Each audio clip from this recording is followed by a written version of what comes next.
এই খুনের দায়িত্ব তারেক জিয়াকে গ্রহণ করতে হবে। এই খুনের দায়িত্ব মির্জা ফখরুলকে গ্রহণ করতে হবে। এই খুনের দায়িত্ব বিএনপিকে গ্রহণ করতে হবে। এই খুনের দায়িত্ব প্রত্যেক প্রশাসন গ্রহণ করতে হবে।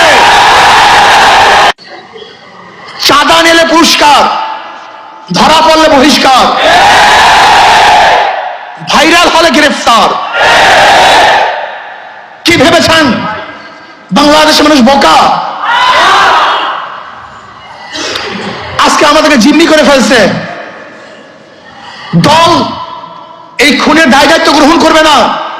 আমি স্পষ্ট ভাষায় বলতে চাই, আমি জনগণের কাছে প্রশ্ন রাখতে চাই, এই বহিষ্কারই কি তাদের চাঁদা ফিরছে, দখলদারি ফিরছে, খুন ফিরছে?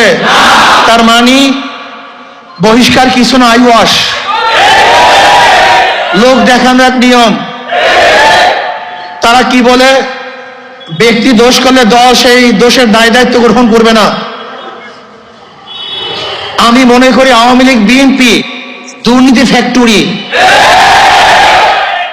খুনের ফ্যাক্টরি। আবরারকে কারা হত্যা করেছিল? যেই ছাত্রগুলি হত্যা করেছিল তারা মেধাবী ছাত্র বাংলাদেশের, কিন্তু এই ফ্যাক্টরিতে যাওয়ার পরে তার খুনি হয়েছে। আজকে হাজারো মেধাবীরা এই আওয়ামী লীগ বিএনপি করার কারণে ওরা ধর্ষক হয়েছে, ওরা চাঁদাবাজ হয়েছে। এই দলগুলি এমন এক ফ্যাক্টরি, যদি ফেরেশতাও সেখানে ঢুকে আজাজিল হয়ে বের হবে। সব মানুষগুলি ঢুকলে চোর হয়ে বের হবে। যাদের হাতে রক্ত ছিল না, এই আওয়ামী লীগ বিএনপি করার পরে তাদের হাতের মধ্যে রক্তে রঞ্জিত হবে। যারা কোনো মেয়েদের দিকে তাকাতো না, এই দলগুলি করার পরে তারাই ধর্ষক হবে, জালেম হবে, অত্যাচারী হবে। তারাই টাকা পাচার করবে। এমন কোনো জায়গা নাই যেখানে চুরি হচ্ছে না, ডাকাতি হচ্ছে না, দখলদারি হচ্ছে না, চাঁদাবাজি হচ্ছে না। এই বরিশালের এমন কোনো স্থান দেখাতে পারবেন না যেখানে চাঁদাবাজি নাই।